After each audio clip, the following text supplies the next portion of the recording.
Hi guys, and welcome back to How I Failed in Business, the podcast where we celebrate the fails, not the wins. And today we are here, as always, it's me, Sophia Grace, and... Me, producer Molly. Yes, producer Molly has got a haircut and a beard. Yeah, absolutely. Just to, I need to bring up these here. And it was a lovely intro. I need to bring this up. So for those of you who are listening will know no different. But for those of you that are watching, you'll notice that I look ridiculous with these headphones on. Molly is unfortunately not with us today. She's absentia today. So we are manning the ship without her, which has been amazing. Molly, this is a direct plea. Never go away again. Yes. She's taken her one and only sick day today. I know, bless her. But so I'm presenter Rob and producer Rob today. Yeah. So sorry, Sophia, back to you. No, well, not back to me. Today we've got a very special guest. We've got Rich Kinnaird. Hello. How are we today? Really good. Really excited to be here. Thanks for having fantastic. You've got us on a very special episode where everything seems a bit, shall we say, thrown together. I know. Can I just say, and I hope you take this in the nicest way, I'm glad it's happened with you in. Just because I'm thrown together, I know what you're saying. Wouldn't be as understanding. I know. So obviously we'll introduce how we know each other later on in the show and stuff. But you've been very patient with us whilst we've been setting stuff up. You know, it's fine. Honestly, it's been great. You've been far too worried about how good this is. Stop worrying. Honestly, no, but obviously it looks amazing from behind the camera. It looks incredible. That's the main thing. Said no one about me ever. Yeah.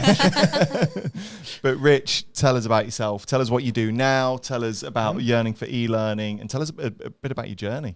Absolutely. Yeah. So as you very kindly said, I'm Richard from Yearning for e-learning currently, which is a business that I run with my wife. She came up with the name and is really happy about it. But yeah, so I kind of fell into sales, as so many people do. You know, I just sort of needed a job. I'd been working in a kitchen, and I sort of moved, and the only job available was a sales job, and it was door knocking, charity door knocking, and signing people up to Red Cross and RSPCA and all these sorts of things. And so that was my first sort of thing. Now, I'm really glad I did that. I was terrible at it, and I did really poorly. However, once you've had people slamming the door in your face and telling you all sorts of profanities and all sorts, and you're shivering and you can't sign people up because your hands are too cold and you can't write on the pen and it's raining, picking up the phone and saying, do you want to buy for me, is nothing. So that was such a good introduction to sales for me. And, you know, from there I went into a bit of customer service, and then sales, business to business sales with a recruitment company.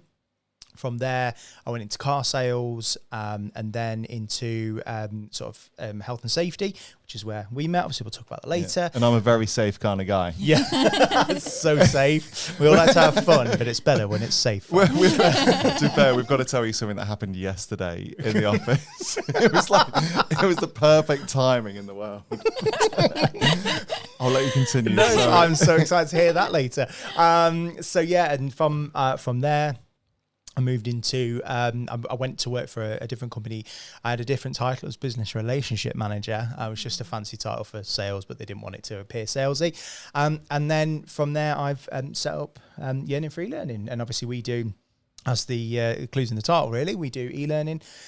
We just try to sort of go down that cost effective and massively time effective, really, training methods for people. You know, if you've got above 5 staff, you have to have training. It's very cleverly written by the HSE, but essentially they need to be trained adequately for the tasks they're doing. Can we make a note of that, please, Sophia? Yeah. And we've we sort of target that market. You know, anyone above 5 people, wherever that. You know, obviously the higher risk is agriculture, construction, engineering, manufacturing. But basically anyone that's got 5, and they go, rather than sending someone to a site to do training for a whole day, you've got to pay their mileage, you've got to pay them for the full day because they're going to be there all day, probably pay for the lunch, all that sort of stuff. You can pay us a lot less and have the training sent to them. And as long as they've got a connection to the internet, they can do it. It's in 36 summit languages. It's fully accredited. It's all CPD registered, and also you can add like policies in there. So at the end of it, they can, you can go, oh, right, I've read and understood this policy. They can't say they didn't. So, yeah, it's a really effective way of doing, of getting that sort of compliance and that training done. Fantastic. Wonderful. Amazing. Something that we probably definitely need to be pursuing more. Connor and I have had conversations, don't we? Yeah, we should probably have a chat. Hopefully not this. too many. Yeah, obviously. If the HSC are watching, we're fully safe and compliant. Yes, actually I've noticed your health and safety competent person up. Don't you worry. Yeah. Don't worry, HC. I've spotted it. We've got all of our fire extinguishers. We've got our fire procedure, which is run out the building. Well, I think I said to one person, I said, look, this is an official fire exit. But if the fire's that bad, just yeet yourself out the window. I think that was my official terminology. It's one story, you'll be fine. Don't take that advice, I guess. Try and land on a car. Yeah, exactly. Yeah, land on that Tesla. That'll pay out nice. Do you know that'd be worse? It's a glass roof. That's not a good idea.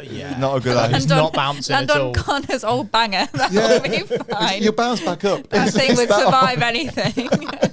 I mean, you used to work in car sales, looking out the window. I don't know what Connor drives. What is it? Is it like I can tell you it's covered in It's purple. a Renault by the look of it. Renault Clio by the look of it. Yeah, parked under a tree at some point, clearly. Never washed. But did you ever sell a vintage vehicle like that in your time? Or For the people watching, I think it's hard to tell, but it looks like about an 02 Renault Clio. Maybe. Give or take. But yeah, no, I've sold several vintage. We never sold a lemon, I'll be honest and say that. Well, certainly never intentionally. I had the really great fortune of working for a really good company, and I still talk to them today. They're a family-run business in Ripley. I'll give them a shout out if you don't mind. No, please do. Yeah, they're called Chris W. Rhodes, and that is genuinely the gentleman's name. It isn't, it's spelt Rhodes as well, so it's apt for the car sales. But family-run business, still family owned by one of the sons, and they genuinely care. And I before that, I worked for a company called Carcraft, who are now no longer with us. Thank the good Lord. Yeah, exactly. Well, that's ruined mystery mishaps for today. Can you imagine? But yeah, so they were terrible. They were so bad. It was unbelievable. I've got stories from there. But anyway, and so I moved to this Chris W. Rhodes.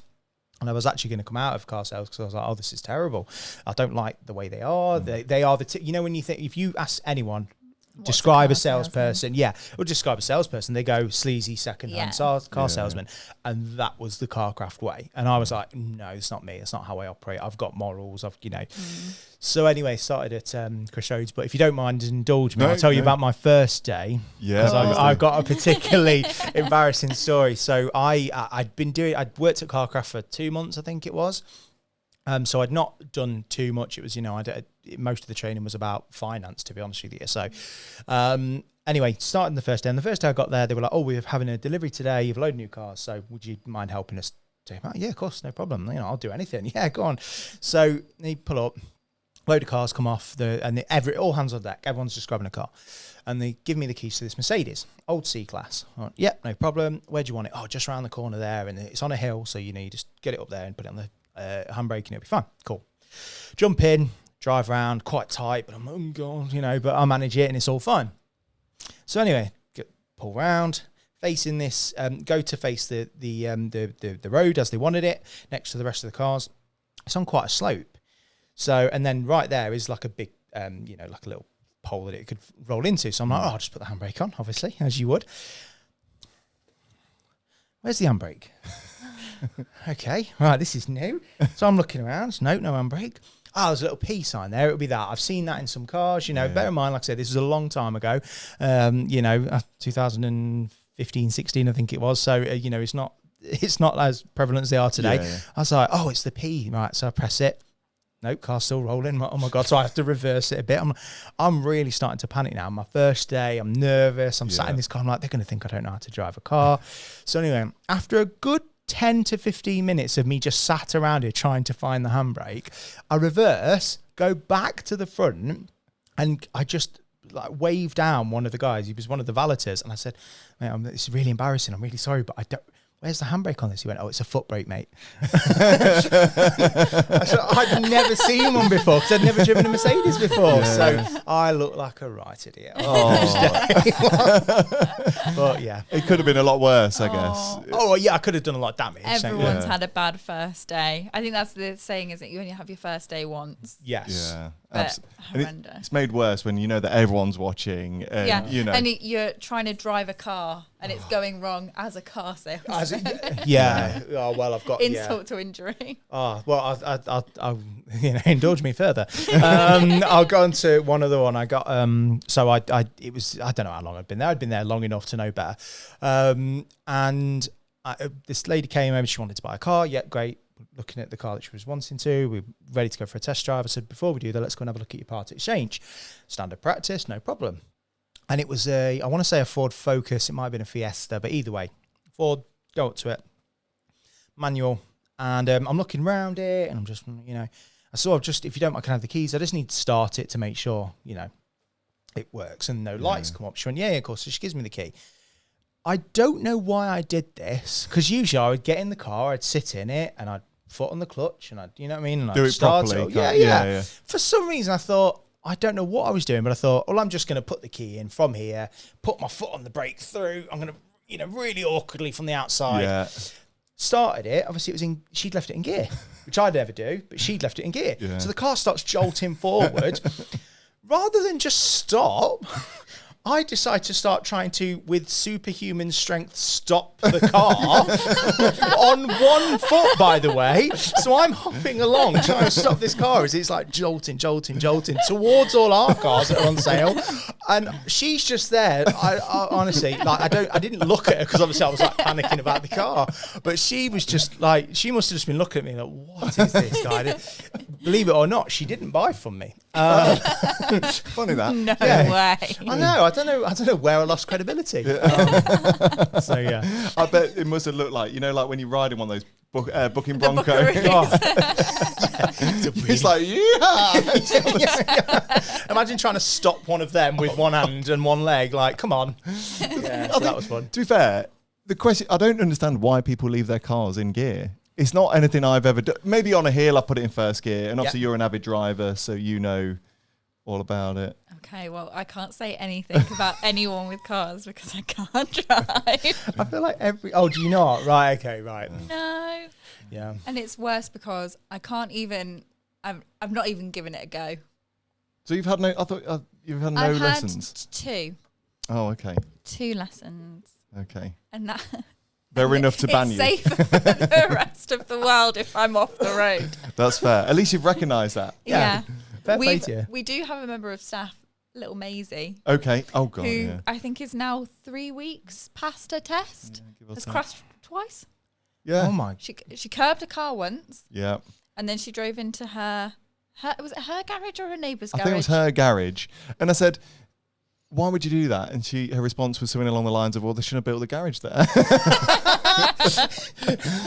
Which is the most 17-year-old response. Can you remember? Ever. It just reminds me of the old Jasper Carrot comedy act when he talks about the insurance claims, and he was like, the guy was swerving all over the road. The guy was. It took me 3 or 4 times to swerve to hit him, or something like that. It was just, oh my God, I loved those old insurance claims, and he talks about it in a garage and all sorts. Yeah. And you mentioned upstairs, and I'm gutted you didn't bring them with you. You've mentioned you've got these scripts written up for like a kind of a car showroom sitcom. Would you put it? I don't know. Well, years ago, my degree's in performing arts. Believe it or not. And my best friend at the time and I, we just had all these things that would happen, and we were like, oh, that was funny, and oh, that was interesting, and so we started I said to him, well, I can't remember who started it, he probably did actually, and he was like, why don't we just start writing this play, and rather than making it a thing, I'll just write something, I'll send it to you, you take it from there, and then when you get bored of writing, you send it to me, and it ended up working out really well, because it was like, you know what, there was no pressure, I just got an email, I was like, oh, I read it, oh, that was funny, right now, and then that gave me it kept the ideas fresh, because we weren't making it, we didn't sit there with a plan, we just did it. which also makes the play terrible, by the way, because there's no development, no arc, character arc or anything. It's just, to be honest, it's a list of sketches that happened. Yeah. And so there are a couple of scenes dedicated to that. There was also a scene dedicated to the recruitment that I did, and some of the things that happened there. But yeah, there's this one particular scene that I did with the car set where I had to try and, because the amount of things I would hear, obviously we'd say some, you'd say, oh, can I help you at all? And, the amount of people that would say, something along the lines of, well, you can mow my lawn. Cheers, mate. Yeah, cool. I'm paid to be here. And so it's just like, you would get, so I had this scene where I was stood in the middle and I just had people walking past me, and then they'd say something, and I did it. I made sure it was really quick, so it was like they'd walk past, and as they were walking, I'd say, "Can I help you?" And he'd say that, I'm mowing. You can mow my lawn, and then the next one would come and they'd say something, and so it was very. I tried to keep that quite fluid and quick, but yeah. And then I had a scene about the recruitment, so we just kind of did it around what happened, and it was all, we didn't embellish anything, it was all real, and so it was quite fun. And my mum lovingly keeps a copy, and anytime anyone's anywhere near her vicinity, she's like, do you want to come and watch this play, my son? No. I'm like, oh my God, Mum, please don't. But yeah, and every time I visit, because she lives down in Ascot, she's like, should we watch Two of a Kind? Oh, is that what it's called? Yeah. I'm like, oh, should we not? Also, the answer is yes. We do want to see it. And I want to see it. I don't know about you. I'm going to give you an ultimatum. Okay. Right.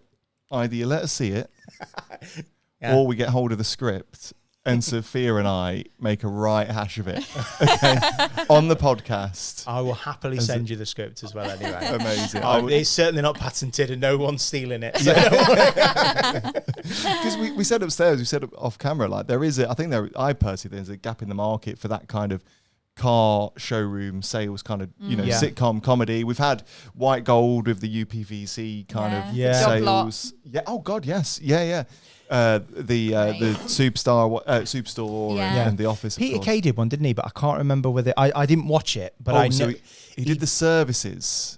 Did you watch The Services? No, I didn't. Okay. I know he did one that was about, I think, you know what, I want to say it was about car sales, but I genuinely haven't watched it. So I might be completely wrong here, and we'll find out. Obviously, we did have Swiss Tony in the Fast Show. Yeah. I don't know if you ever saw Swiss. Have you ever seen? Oh my. No. I don't know how. Is that for me? Yeah, it's hilarious. But you know what we were saying off camera about misogynistics and, bygone era. But it's done in a very funny kind of way. And I use about 90% of it for my sales training. So it kind of all works. I don't, obviously. But I know we wanted to focus on car sales, because I know you got some more stories. But something just popped into my head that I want to ask you. So I'm a salesperson. And as you can probably tell, I used to do amateur dramatics. Okay, and I'll show you a little photo of me on stage talking to a sunflower in James and the Giant Sunflower, because we couldn't afford James and the Giant. Hey, where there's a will, there's a way. Absolutely. We get around these copyrighted issues. So, I was quite dramatic growing up as a kid. You had, was it a degree you said you had? Yeah, I did it, and I've got a HND, so a national diploma, and I've got a national diploma and I've got a HND, which a diploma degree. Nice. So. And then we spoke to Luke Tobin was recently on our podcast, who had a drama background. He did, also. yeah. But he's also very sales based. Do you feel that a salesperson is maybe being in sales is maybe made better through having some kind of drama or performing arts thing there? I'm really good question, and I think that it's multifaceted if you want to answer. So I think there's a few key factors with it. So if you ask a lot of people that, I think they would intuitively say no, because you're acting. And what's the biggest phrase? Someone said it on this podcast the other day, people buy from people they trust. Yeah, true. And how can you trust someone if they're acting? However, what I see acting is extenuating certain points of yourself. So I've read somewhere there was someone said, we've all got everything, the possibility to do everything in us. So we've all got the possibility to do the nicest thing in the world, and we've all got the possibility to do the most horrendous things in the world. We all have. You might not want to admit it, but we have. Yeah. So all you're doing when you're acting is going, well, this character is quite far on that, and I've played, abusive husbands before, and I could not be the furthest from, my wife rules the roost, trust me. And so, I think I pointed at her from a great distance once, and I never regretted anything more in my life. And so it's like everyone's got that in them. So all you're doing is going, right, well, this character in that example is an abusive husband, so he's going to be very angry and he's going to be very quick-tempered, and so right, well, I'm going to accent that part of me, and I'm going to make that. So when the way I treat acting is I'm not being someone different, I'm just making myself different parts of me come to the fore. So when it comes to acting, I think there's a large portion of it, because I also hear a lot of salespeople have to be extroverts. I've never got that. I've never believed that personally. Don't get me wrong, it's fine. They can be anything. I see myself as an ambivert. I'm certainly, when I'm at home, I'm an introvert. Yeah. My wife loves going out. She loves seeing friends and family. Oh my God, leave me alone. Yeah. You go do that. And she does. She goes, we've got a really good understanding now where she will go to families, partner, friend, and I'm just sat at home and I'm doing my own thing and I'm so happy. But if it's like a sales side of things, I want to be, so how we met, we'll talk about it later, but when I go to exhibits and things like that, I ban seats. I never sit down. I'm at the front. I'm in front of that table and I'm talking to every single person that walks past. Even if I'm saying hi, even if they ignore me, I'll say hi again. I'm talking to everyone. So I think it's about just accenting parts of yourself, which I think means easier when you're an actor, or when I'm an actor, darling. When you have that ability, and I think just that confidence to talk to people. But again, I think a lot of that is faked, because I just fake confidence of being able to talk to people, and eventually you do feel comfortable when you're talking to these people. So I think that's a large portion of it. If that is a very long answer to your very succinct question. No, I loved it. That's so true. I have spoken on the podcast a bit before about my issues with my confidence. Yeah, and the thing that I said was, I love that with confidence, only you know if it's real or if it's fake. No one else can tell. Yeah. Absolutely love that. And you fake it till you make it. And I've spoken quite a lot about me on the podcast, that I had to kind of be like, well, the camera goes on and I'm on, and now I'm just in the room, and it's just developed, and you kind of lose that marker of when you've had to turn it on, and when it's just become a really natural thing. Yeah. And I think that's where it's like, it's not acting, it's just you elevating different parts of your character. Absolutely. Not to use the word elevate, sorry, that's such a ChatGPT God, yeah. I'd never heard of the word elevate until ChatGPT came out, to be honest. Organisation with a Z. Yeah, exactly. But no, yes, I think you're completely right. And, it's happened to me before. I get called Showtime Spence. When I'm about to go into a meeting or, do something, it's like, right, Showtime Spence is here. It's a bit weird, but it happens. And I loved what you said about sort of being more introverted when you're at home. And I think, because I've been with believe it or not, I've been with girls in the past who jury's out. Yeah. With those headphones. I wish I looked half as good without headphones as you do with them. Right. How do we mute Richard on this? I have. Thanks.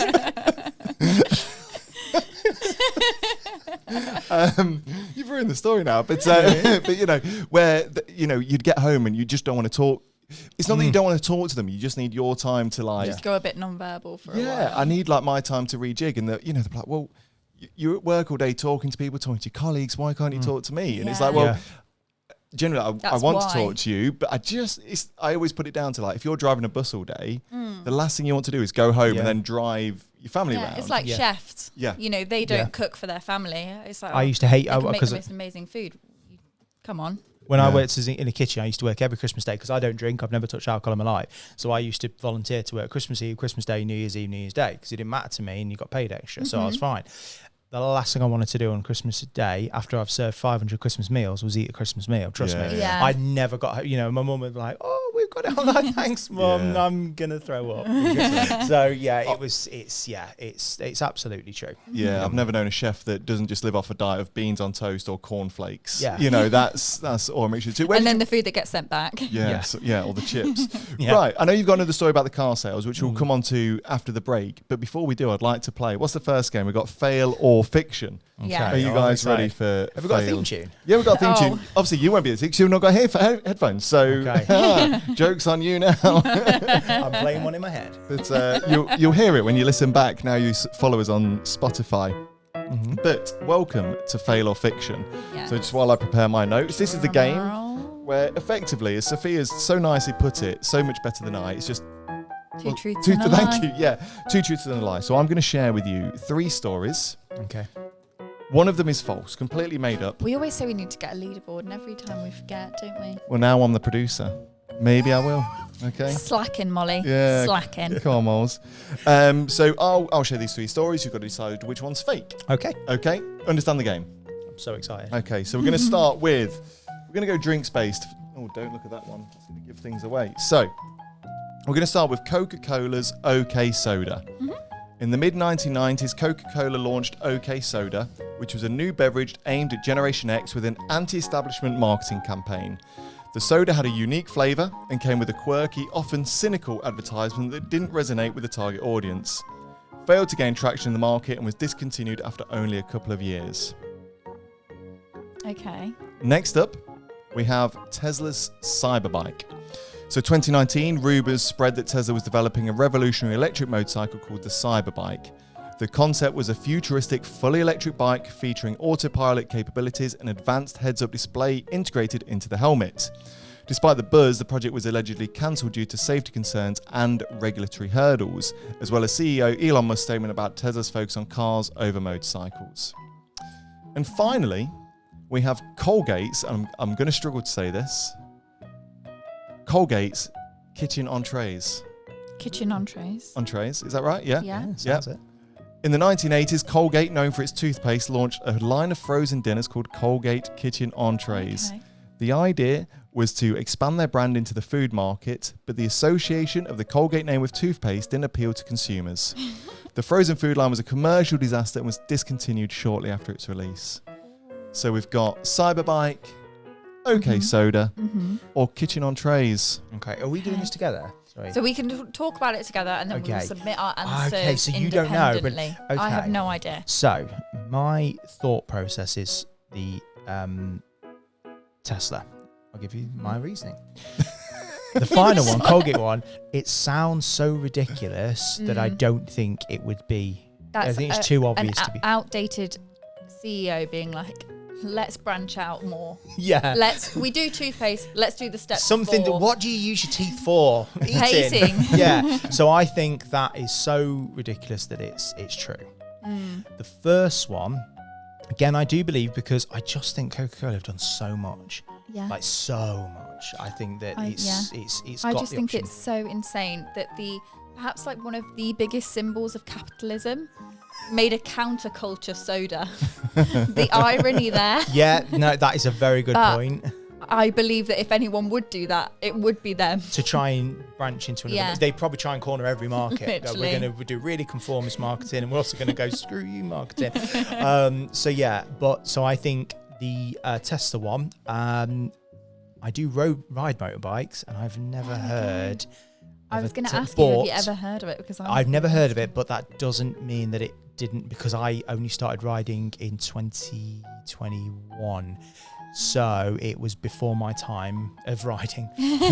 So I'm a young child. My heart tells me Tesla. I think you might, because I feel like I don't know that he would abandon something like that I think you just keep going. because he's not hard up for the cash. No. If it didn't work at first, he'd find a way to Yeah. make it work. I reckon Are we agreed? Tesla? we're in agreement. Okay. I believe. So you think Tesla is... False. False. You know now recently you've changed roles I have within Paragon Sales Solutions, a Yes, yes. multi-award-winning sales and marketing agency. multi-award winning. What do you do? I work in digital marketing, Oh, not old school marketing anymore. not old school marketing. So break it down then. So I own a business. I need to get my business out there. What can you do for me? We can boost your brand awareness and your sales in a multitude of different ways. We can help you with social media marketing, which is the most prevalent form of digital marketing. We can, for packages beginning at £99 per month, Nice. post across different social media channels, multiple posts a month. We can go in and organically interact with your audiences and potential clients for you. We can follow and get you in touch with businesses, and we can build we can build your brand identity and brand awareness, and we can also do that for personal branding, for business owners and entrepreneurs. Love it. Sounds too good to be true. If you were ChatGPT, would you say you helped to elevate someone? I would elevate and boost your brand. Let's join together in benefit. How do I as a business owner get in contact with you then? You can either email hello@Paragon Sales Solutions. You can call in to Do you know the number? 01162. No. Oh. That panicked face. 0116 502 502. 3900. Give me it again. 0116 502 3906. No.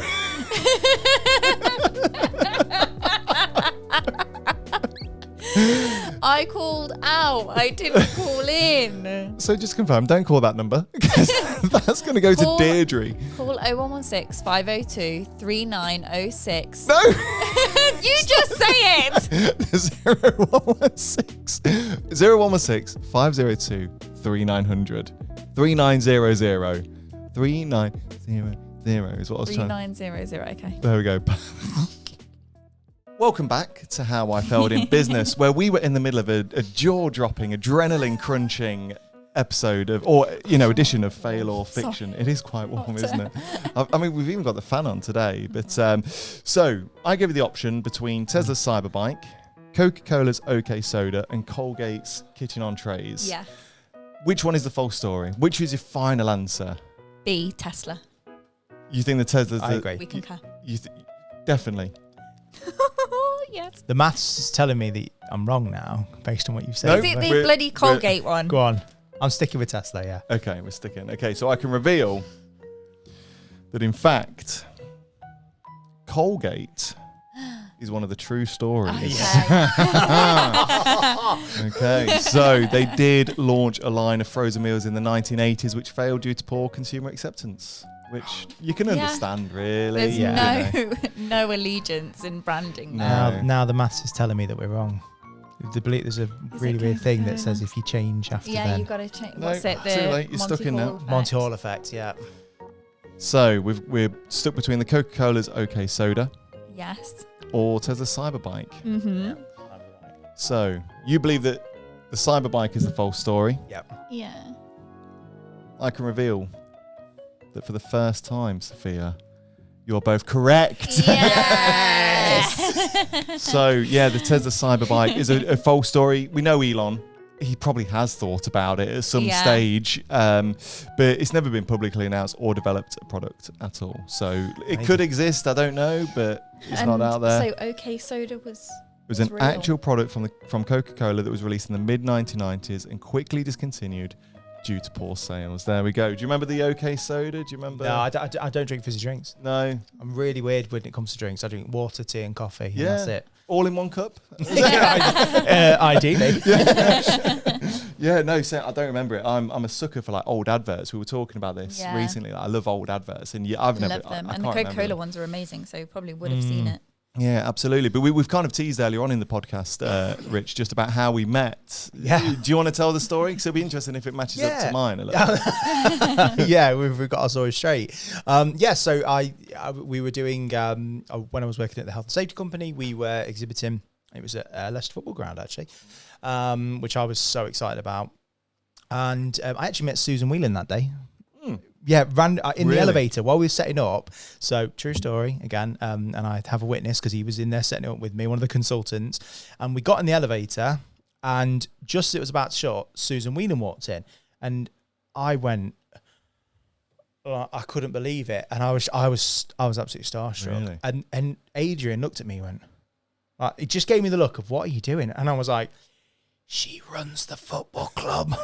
And I was like, I'm sorry, are you Susan Whelan? She was like, yeah, and she was so lovely. Nice. She could not have been nicer. What you always want to hear. I know. I was like, oh my God, thank you. And I was like, thanks for everything you did with Claudio. Yeah. Did you sign up for the health and safety package? Obviously, I was like, well, I've got you. So yeah, anyway, sorry. We set up and did the thing. And as I said, I get rid of any chairs. I don't have chairs at exhibits. I push the table back and I stand in the front.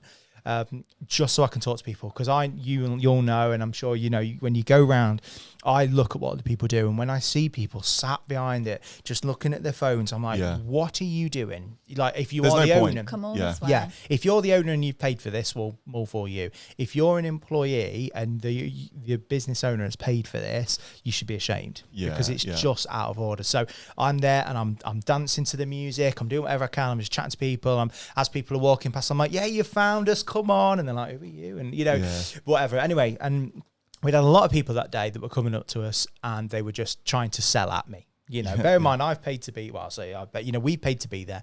And, typical, they were, oh, and who does you this? Enter generic thing here. And I was just, and got to the point by the end of the day, I was like, look, mate, I've paid to be here. So just leave me your card, and if you're not interested in buying, no problem. But, and we never exhibited with them again, just because of the way they handled it. But anyway, you came over at one point and I tried to sell to you.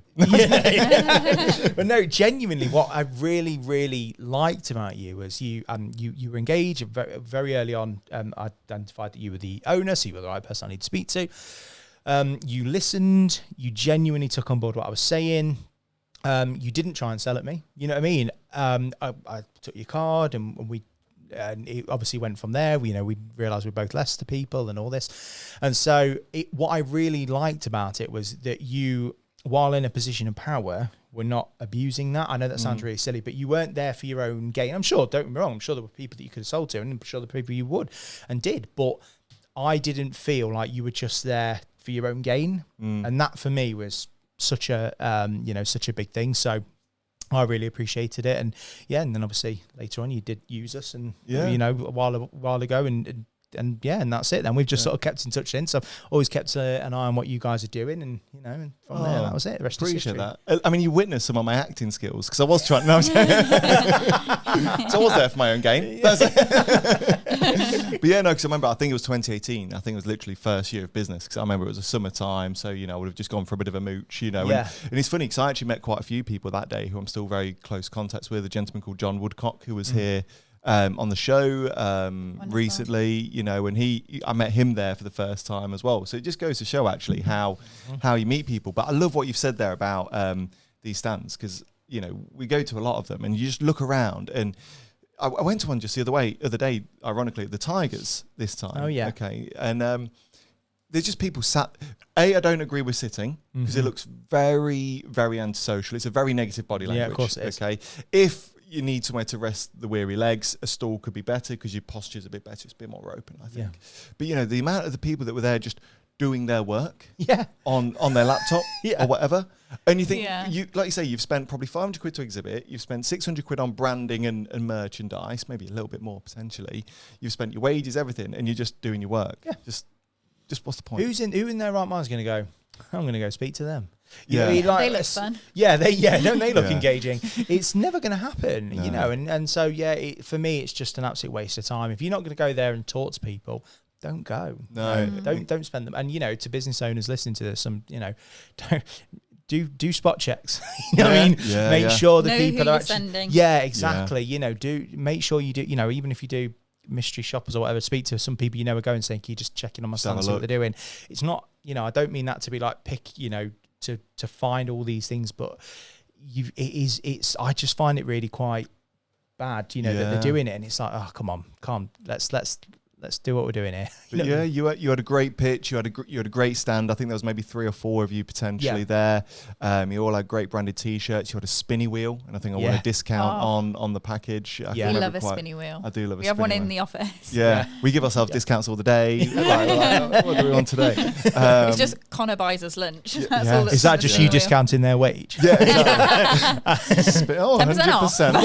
Oh, sorry. You owe me. But you were really great and open, and it did come at a good time as we were growing the business and so on. So that's I was genuinely engaged, and I am engaged with health and safety as we look around. So let me paint you a picture.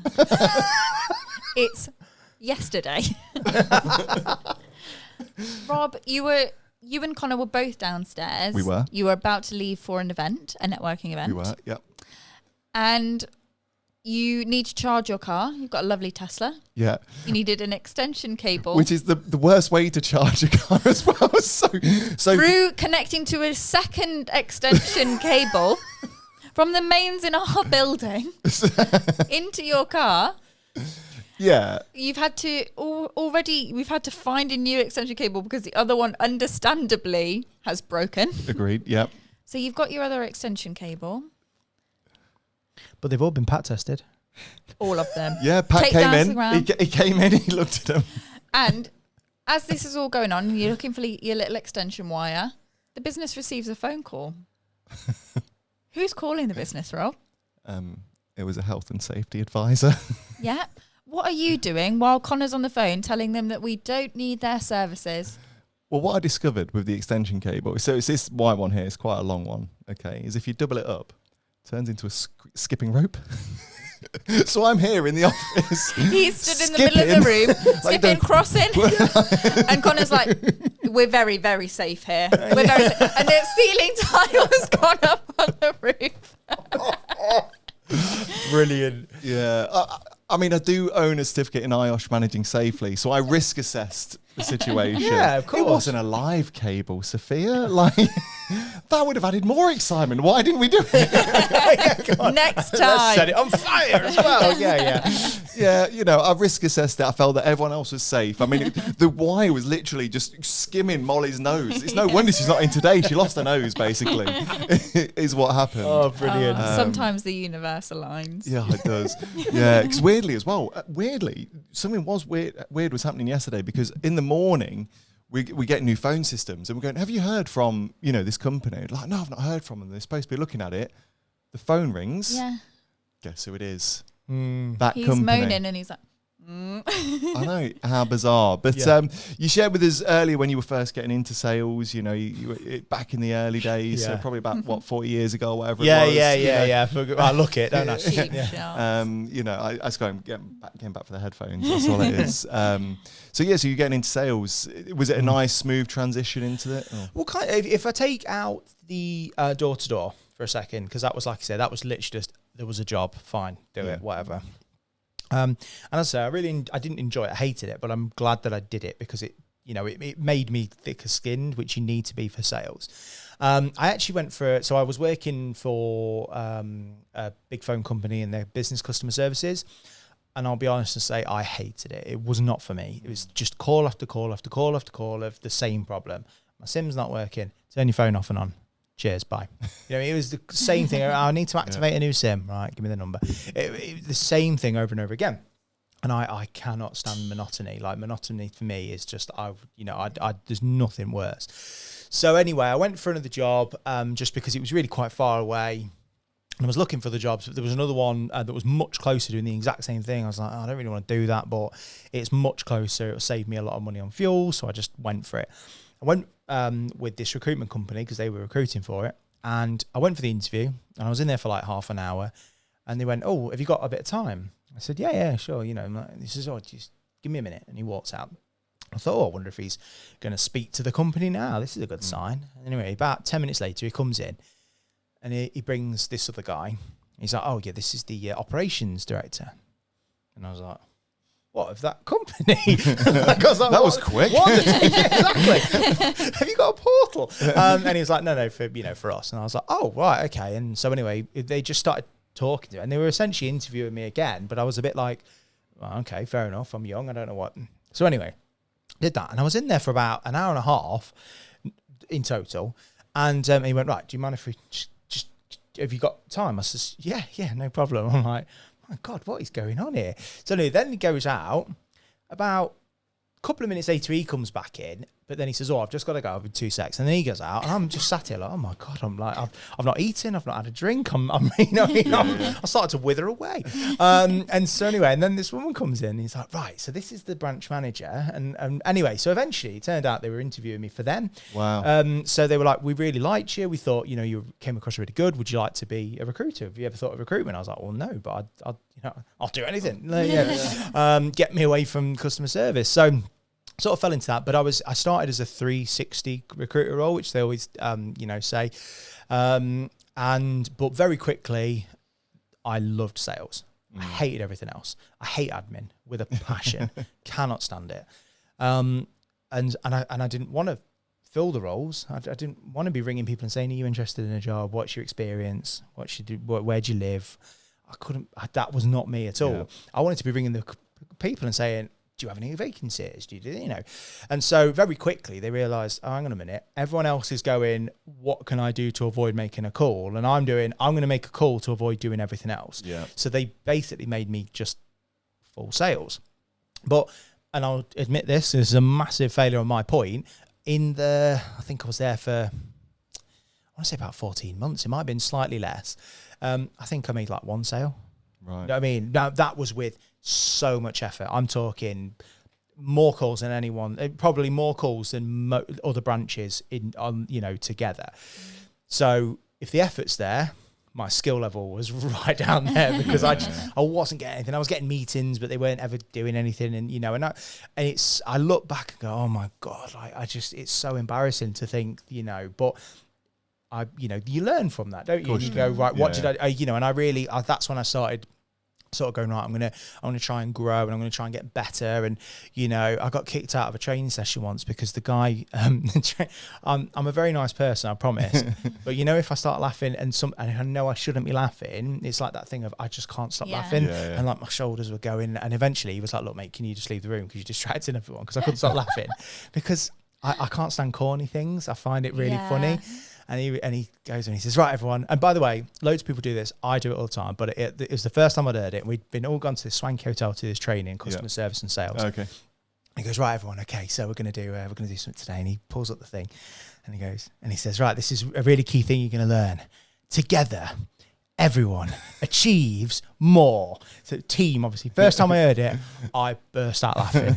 I could not stop laughing at how ridiculous it was that he'd put this acronym up. Together, everyone achieves more.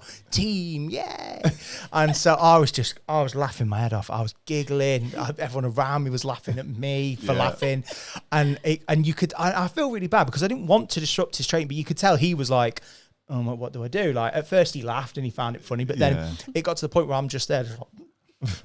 So he was like, mate, do you want to, he didn't say, get out. Yeah, but he was like, do you want to go and get a drink, mate? I went, yeah, I think that's for the best. So I just went out and I had to like calm down for like 10 minutes and then I went back in. But anyway, I started developing myself and going, right, what do I need to get back? Why am I so bad at this? Because the effort's there. So if the effort's there, but the results aren't, there's something in between that's wrong. Yeah. And that was it really. And then my sister, she was selling cars at the time.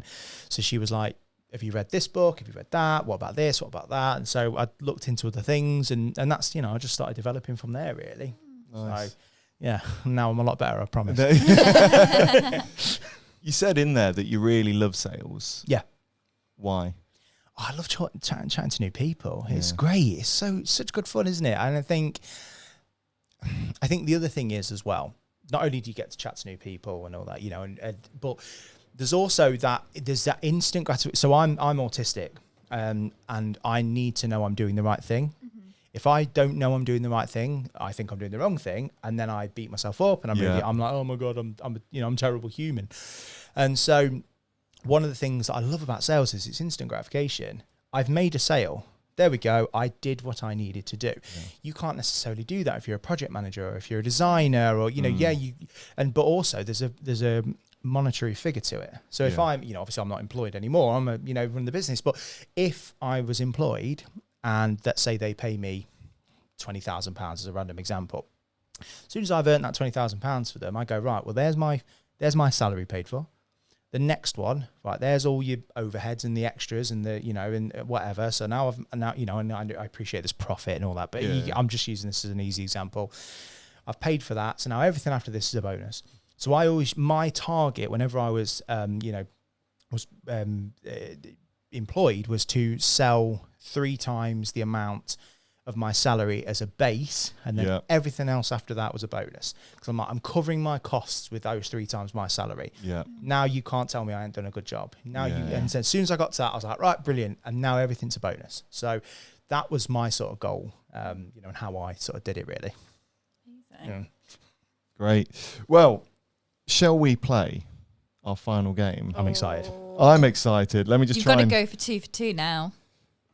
Have we ever had 2 out of 2 when it's not been me and Molly? I don't know. We really need to set up this leaderboard, don't we? Really? It's just going to be me and a bunch of tallies and everyone else a none. It is. Just going to make it up as we go along. Right. So, mystery mishaps. Okay. We've got 5 clues. Yep.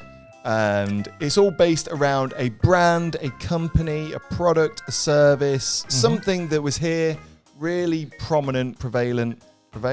Is that Prevalent. Word? Prevalent, thank you. Yeah. And is now gone, disappeared, vanished. Okay. You've got to guess what it is. Okay. My ego. Damn. Right. That's the end. That's the end of that game. I'll turn this back on. But So 5 questions, 5 clues. Yep. You can guess at any one. You can withhold it if you want. You can shout it out. Okay.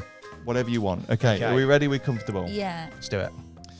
So this was a retailer founded in the UK in 1968 and became famous for its eclectic range of products. A retailer. Do you get to guess each level or not? So how does it work? Oh, we've never really set the ground rules. I'll give you one guess. One preliminary guess. Are we against each other now? Yeah. Oh, so I don't want you to win. Yeah. I'm probably massively wrong here, but I'm going to have one guess then. Woolworths? Okay. I can say that it's not Woolworths, I'm afraid. Sorry. Purely because that came up in a previous. Yeah, it's a good guess. It's a good guess. Well, we've eclectic retailer. Yeah. Okay. You're not going to say anything? No, I don't have a guess. Yeah, good. Yeah, clever. So, in the 90s and 2000s, they explained... Sorry, let me start that again. They expanded rapidly. They didn't explain anything, but they expanded. Opening hundreds of stores across the UK and Ireland, becoming a go-to place for novelty items and last-minute presents. Novelty and last minute. I feel like I should know this, or I feel like we should know it. Novelty is getting me. Yeah. What has like stuff that's maybe like a Menkind kind of place? Oh, I love them. Like that. But do you know, all like the they drones. just all of a sudden open at Christmas for like 2 months. The really rubbish plastic kind of decanters and everything. everything. And the little, like what they call the little bubble heads. The pop funk. Funko Pops. I'm not going to guess at this one. I'm going to get another clue. Okay. No, but you obviously can if you know it, if you think. No, you get one guess, surely, because I got one guess. Is Red 5 still good? I feel like they're not a well enough known company. You can guess or you can keep it back. I'll keep it back. Okay. To be fair, these clues are solid. I've just reread through them. Like, there's nothing here. There was in the first clue there was something that could have given it away, and I've withdrawn it because I didn't want to ruin the game. Okay. But anyway, so the advent of online shopping platforms and shifting consumer preferences led to a decline in foot traffic and sales as customers increasingly turn to online retailers for their needs. I mean, that could be anyone. I know. Any retailer, isn't it? What a crap clue. God damn it. Novelty is getting me. And it's kind of 1968, gag gift kind of relatively recent history as well that it started. Yeah, so 1968. 1968 till you'll reveal that at some stage. I've got another guess, but I don't want to guess and get it wrong, and then I'm out of the competition. I'd rather save it. That's fair. Okay. That's fair. You ready for the next one? I mean, you're not going to get it from. No googling. No. Googling. I'm going to write down what I think. Okay, right. Okay. There we go. Which retailer was founded in 1968? Yeah, I'm just going to write 8 answers. Go for it. In the late 2010s, they tried to reinvent themselves by modernising their stores and updating their product range to attract younger shoppers. However, these efforts weren't enough to reverse their fortunes. Oh my God. Oh, we're getting a vision here. Yeah. It's really gonna bug me. I think I can see. You can see it. Now I feel like we're doing Mystic Meg on I National know, Lottery. yeah. I'm getting a H. Oh God, it's really gonna bug me. No, they're still going actually. No, ignore me. Okay. I was thinking HMV, but they're still going. Are they still They going? are still okay, going. right. Yeah. They're going to be mentioned in our 50th episode. Oh, don't reveal it. Don't reveal it. Oh my gosh. Have a guess. Go for it. How many clues left? Officially, really you've got struggling. one. That other clue, that kind of wording I took out the first clue, I may reveal as a sixth clue. Okay. Yeah. Okay. I think you might need to. Novelty is what I'm really getting hung up on because I'm like, otherwise it could be like a kind of, Debenhams and places like that, they've been going for so much longer than 1980. Yeah, this hidden clue, these words that I took out, would have All definitely right. given it for you. So, final official clue. Yep. Despite their efforts to stay relevant, the financial struggles proved too much and they went into administration in 2020. So quite 2020. recent, 4 years ago, marking the end of their presence on the high street. I feel like I know it. Yeah. I think you'll both kick yourself. We're going to kick ourselves and we're going to look really Yeah. stupid. Yeah. And everyone watching this is going to Because it's going to be like, oh yeah, of course, that shop that did that. There's Yeah. people shouting at their... I was going to at say, their- the one I've written down, it's not that either then, because of when. Okay. We won't count this. What did you write down? Wilco's. Okay, right, yeah. But they've only just gone, so Yeah. it's not them.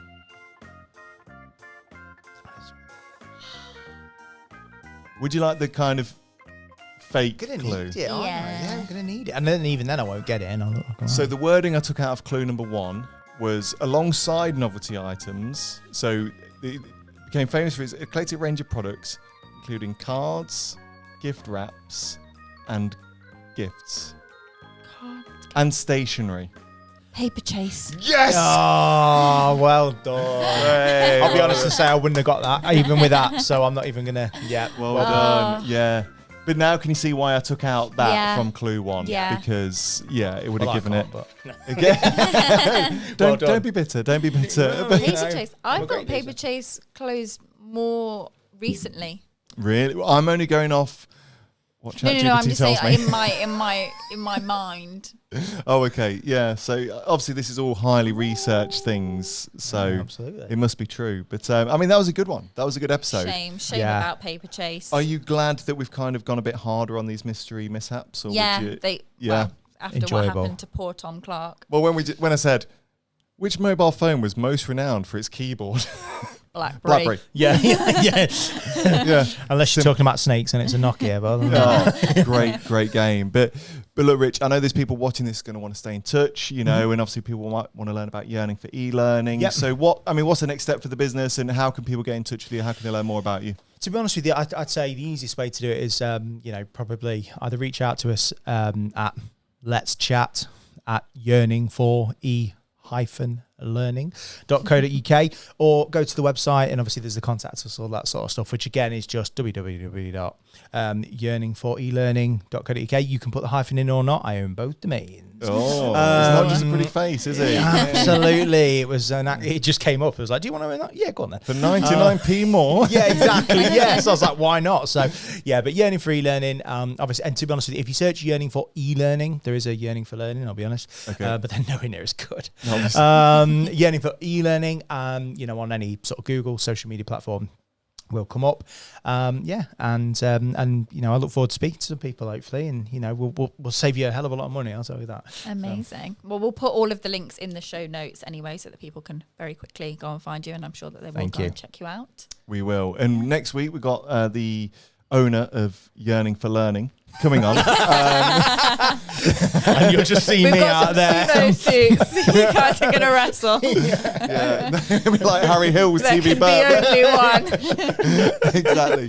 But Rich, it's been a pleasure. I feel like we could chat for hours, to be fair. And I do want to have you back. Okay, Please, yeah. I want you back for two reasons: one, to carry on the conversation, but secondly, for us to read through these scripts. I am determined to get. We'll do it after hours. We'll get the bar open. Yeah. Okay. How many characters are in them? How many? Oh my God. In that particular scene, I think, because I tell the story about the worst test drive I ever had. I tell the one about there's about 4 people that just walk past me and say stuff, and then there's the owner. Yeah, so probably about 5 or 6. Okay, well we can take 2 characters each, maybe. Yeah. And do that. Well, Molly, we'll let Molly back. Pull in the Molly. We'll get Molly back. I've not met Molly. Yeah.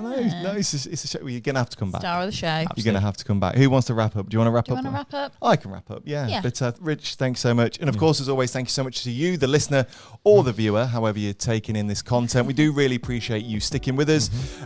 Make sure you hit the follow button on Spotify and Apple Podcasts or wherever you listen to your podcast. Make sure you hit subscribe if you're watching on YouTube, and follow us on social. We are still looking for guests, aren't we? Yes, absolutely. You can follow us just about anywhere at How I Failed in Business, and you can send us a DM, or if you want to go old school, you can send us an email.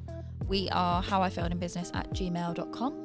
We are indeed. And of course, if you don't want to come on the show, maybe you're too beautiful to come on the show and you just want to send in your stories anonymously, you can do the same, can't you? Yes. But we come out every Tuesday and Friday, which you've only just learned today, haven't you, Rich? I think. I'm fuming at that. I've watched all the episodes and missed half of them. Yeah, I know. You've got a lot of catching up to do on the drive home. You best be putting those on, I tell you that. But thanks so much for joining us. Thanks so much for watching. Thank you, Sophia. Thanks for coming along. Thank you. Until next time, all the best. Bye. Bye.